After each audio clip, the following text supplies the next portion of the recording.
Hello and welcome to this lecture. Today we are going to discuss the pathophysiology of thrombus formation. As we know that in thrombus formation, the main thing is the formation of hemostatic plug, and the formation of hemostatic plug depend upon following things. Number one, endothelial injury. Number two, role of platelets. Number three, coagulation system. Number four, arterial blood flow. And number five is hypercoagulativity. Hypercoagulability. Hypercoagulability. Let's discuss one by one. When we talk about endothelial injury, we have to understand that the blood vessel wall is very important. And in the last lecture, we're talking about the presence of pericytes. And if you remember, in last lecture, we're talking about the pericytes, and we talk about that when there is a damage of the blood vessels, there will be formation of the or proliferation of the endothelial cells, and then later on the movement or proliferation of the basement membrane. And we have to understand that if any blood vessel has been damaged, it affect the normal blood flow. So you have to understand that any endothelial injury is responsible for thrombus formation. And we have to understand that the endothelial plays an important role to have the proper movement of the blood in the endothelium. So you have to understand that the blood flow will be managed with the help of the endothelial cells, and if there is any damage in the endothelial wall, it can affect the blood flow. And it also contain anti-thrombotic factors as well, which is responsible to prevent the blockage or stop the blood flow. So you have to understand that anti-thrombotic factors is important, and actually they are just like heparin like substance which increase the action of clotting factors such as anti-thrombin 3, and it inactivate clotting factors. So with the help of anti-thrombotic factors or with the help of anti-thrombin 3 or inactivation of the clotting factor is responsible for maintaining the flow of the blood, because if the blood flow will stop, it will start producing the thrombus formation. Then we have to understand that the endothelial cells are also responsible for inhibiting platelets aggregation, and it is also responsible for fibrinolytic action with the help of activating tissue plasminogen activators. Then it is also responsible for production of some factors like von Willebrand factors that actually is responsible for adherence of the platelets to the subendothelium. It inactivate plasminogen activators that suppress the fibrinolysis. So the main thing is that any vascular injury that expose the subendothelial extracellular matrix such as collagen, elastin, they are actually thrombogenic. I already discussed last time that the thrombus formation consists of either cholesterol or can contain collagen or elastin.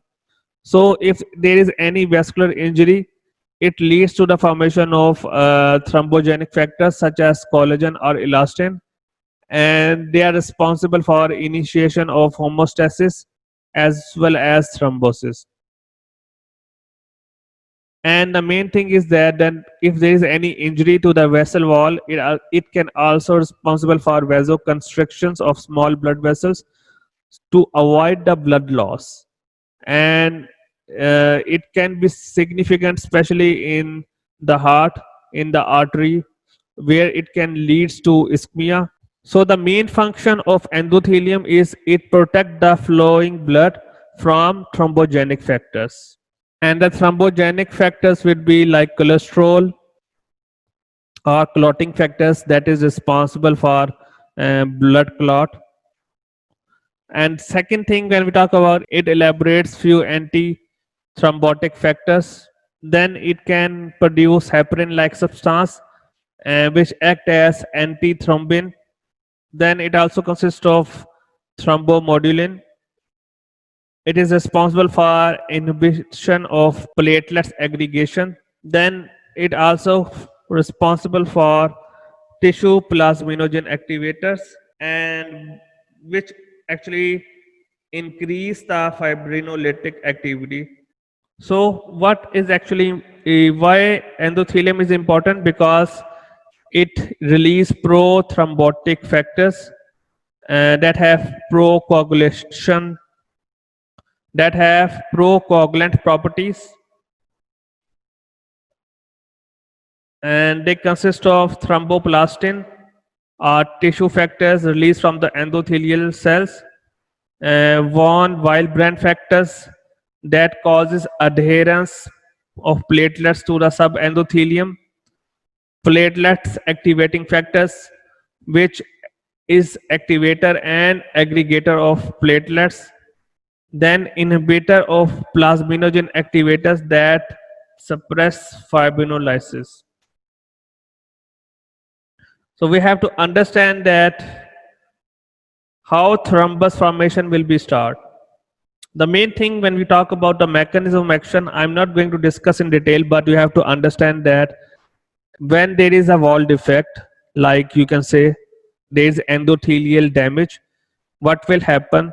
There will be the formation of some factors such as von Willebrand factor, and these von Willebrand factor is responsible for adherence of platelets with them, and by binding with them, and they are binding with some receptors like GP, which is known as glycoprotein 1A and 1B, and by binding with them, the platelets will adhere, and then after adherence with them, they are responsible for the release of thromboxane, serotonin, and some other mediators, and by aggregation of the platelets, they are responsible for with the help of clotting factors to produce thrombin and the production of fibrin formation.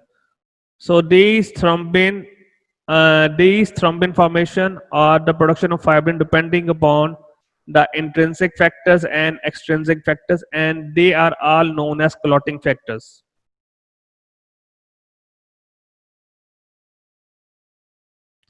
So in short, the formation of the clotting factors is actually responsible for formation of for aggregation of platelets through by binding with the platelets with von Willebrand factor, and that will only be happen when there is a defect on the wall.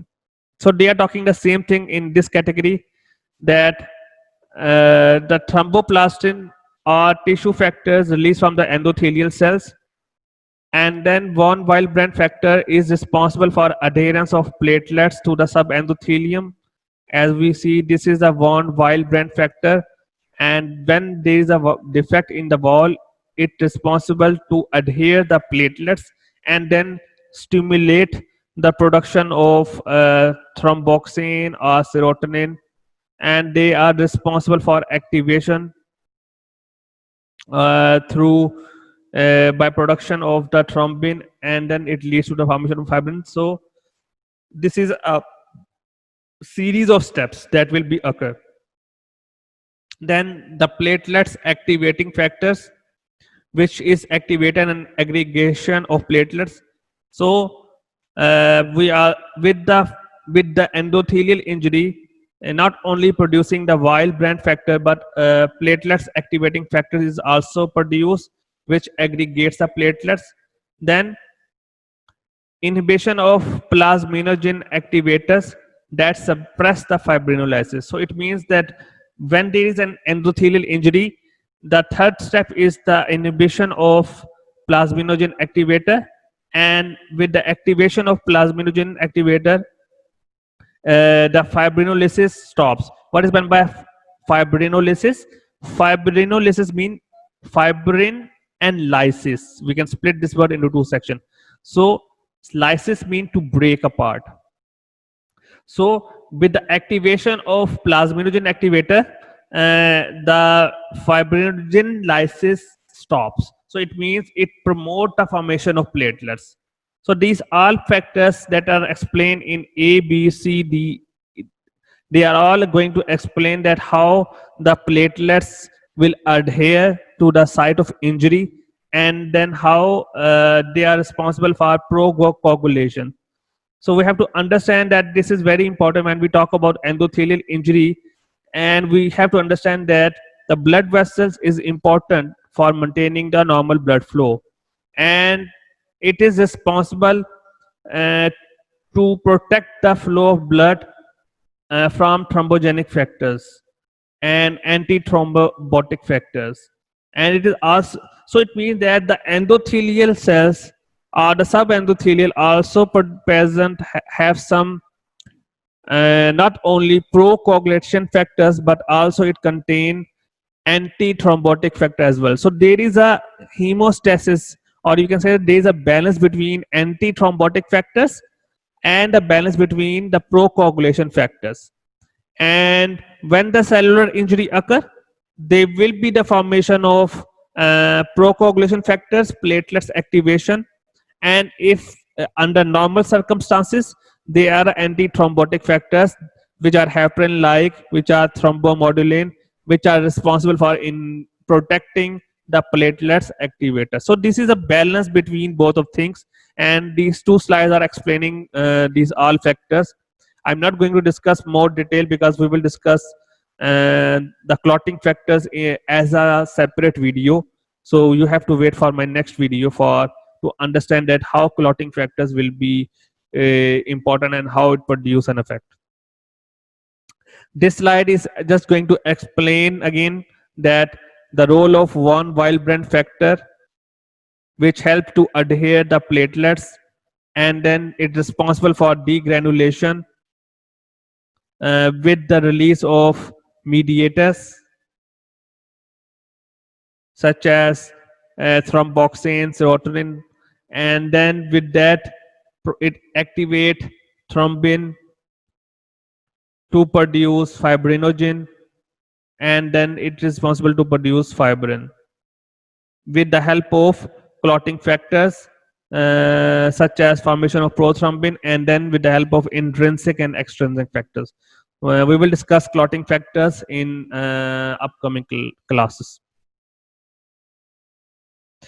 This is a picture of how endothelial injury occur, and you can see that this is the subendothelial collagen, and this is the injury occur where the platelets will be produced, and then with the passage of time there will be presence of more and more fibers, collagens, platelets formation, and then there will be more fibers, fibrin strands, and then the leukocytes will migrate to that site, and with that endothelial damage it can increase further and further, and it is responsible to block the arteries or vein.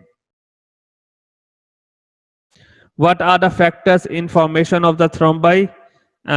It could be caused because of the myocarditis, which is an inflammation of the heart muscles, because of the cardiac surgery, or because of prosthetic valves. It could be formed because of the ulcerated plaques, especially in advanced atherosclerosis. It could be occur because of the hemodynamic stress, because of the hypertension, and because when there is a hypertension, narrowing of the arteries is responsible for damage of these arteries, and because of the pressure that will be generated inside, and that can be explained in terms of hemodynamic stress. Then there is the arterial disease. Then we have diabetic mellitus, which is a metabolic disorder. Then the chemicals such as endotoxins or increase of the cholesterol, hypercholesterolemia. Hyper mean high, cholesterol mean cholesterol level, and emia high cholesterol level in the blood. Then then the exogenous chemicals such as cigarette smoking, these all are factors are responsible for endothelial injuries. So when we talk about altered blood flow, we have to understand that under normal circumstances there is the blood flow is in axis, mean in a axis direction, and it moves rapidly to the central stream that consists of leukocytes and red blood cells. And what will happen when there is an altered blood flow? During that stage, uh, there is the production or there is turbulence will be formed, and in turbulence the blood will slow down, and as the turbulence occur and the blood that is flowing in a vessel, it moving in a direction very fast, but as it slow down and their movement gets slowed down, then there is an increase of the formation of platelets, and then the platelets can then adhere around the endothelium, and then it can responsible for the formation of thrombus. So this picture is showing you the flow of blood around an axis, and you can see the blood is not adhering or going along to the endothelial cells. It going in a series of axes and going away from the endothelial walls. But what happen when the blood flow will slow down? Then it go to around endothelial cells, and it adhere to their walls, and with the help of that there will be the increase of the platelet formation, and it can be leads to margination and pavementation. So altered blood flow is very important for thrombus formation. Then we have hypercoagulability, and it is known as thrombophilia or hypercoagulable status, which is a group of condition having increased risk of predisposition uh, which is having increased risk or predisposition to develop venous thrombosis. So hypercoagulability is important for the formation of deep vein thrombosis. And why hypercoagulability occur? It occur because of the hereditary factors, because of the deficiency of antithrombin 3, or because of the deficiency of protein C and protein S, or because of the mutation of the factors, clotting factors, or defect in the fibrinolysis. So the hypercoagulability state is actually a condition where which is more hereditary, and these are responsible for the formation of deep vein thrombosis. So in this picture you can see there are different primary factors like deficiency of antithrombin 3, protein C and protein S, or it could be occurred because of the secondary factors such as age, prolonged bed rest, prolonged immobilization. Because if you are not mobile, the blood flow will slow down, and then that blood flow slowing of them can responsible for clotting. And then if it could be occurred because of the predisposing clinical conditions such as myocardial infarction, rheumatic heart disease, cardiomyopathies, vascular disease such as atherosclerosis, uh, varicositis of the leg veins, then hypercoagulable conditions because of the nephrotic syndromes, because of polycythemia, or because of the disseminated cancers, or it could be because of the tissue damage such as traumas caused by the burn, surgeries, or fractures or bone, late pregnancy, or using some drugs such as oral contraceptives or hormonal replacement therapies. These all major points are responsible for hypercoagulability or hypercoagulable status. So thank you so much for today's lecture. Hope to see you again.